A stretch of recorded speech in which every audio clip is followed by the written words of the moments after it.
Hello, আসসালামু আলাইকুম। আমি মোহাম্মদ সোহাগ বলছিলাম। এখন আমি আপনাদেরকে একটা ভিডিও দেখাবো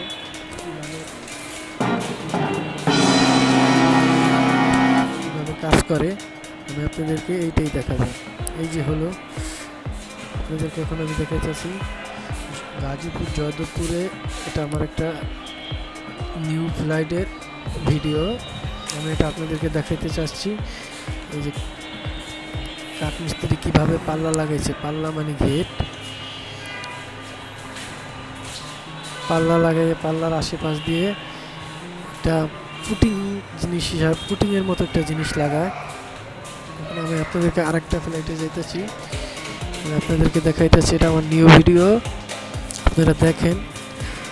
এবং এই যে দেখেন কারেন্টের সুইচ লাগাইছে, এখনো পুরো কমপ্লিট করে নাই। এই যে এক ভাই পাল্লার ওইখানে ঘাম লাগাইতেছে যেন কোনো ছিদ্র না থাকে।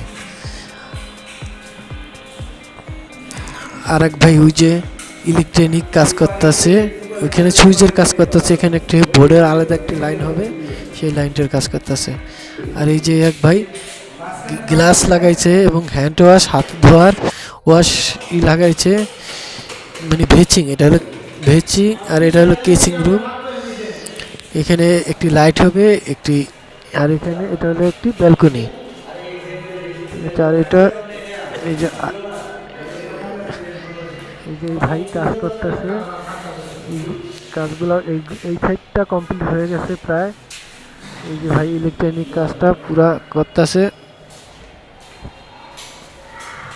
এখন আমি আপনাদেরকে দেখাবো আরেক ভাই কীভাবে কপাটের রঙের লাগাইতেছে, মোহাম্মদ হাবিবুল্লাহ ভাই। এই যে আমার হাবিবুল্লাহ ভাই খুবই ভালো এবং খুব ভদ্রলোক, নিরিবিলিভাবে কাজ করে। এই যে ঘাম লাগাইতেছে, নিরিবিলি পুটিংটা লাগাইতেছে গেটের চারপাশটা। ভাই অনেক নিরিবিলি কাজ করে। এই যে কারেন্টের ভোট, এই যে টয়লেট রুম, এই হলো ভাইয়ের কাজ। আল্লাহ হাফেজ।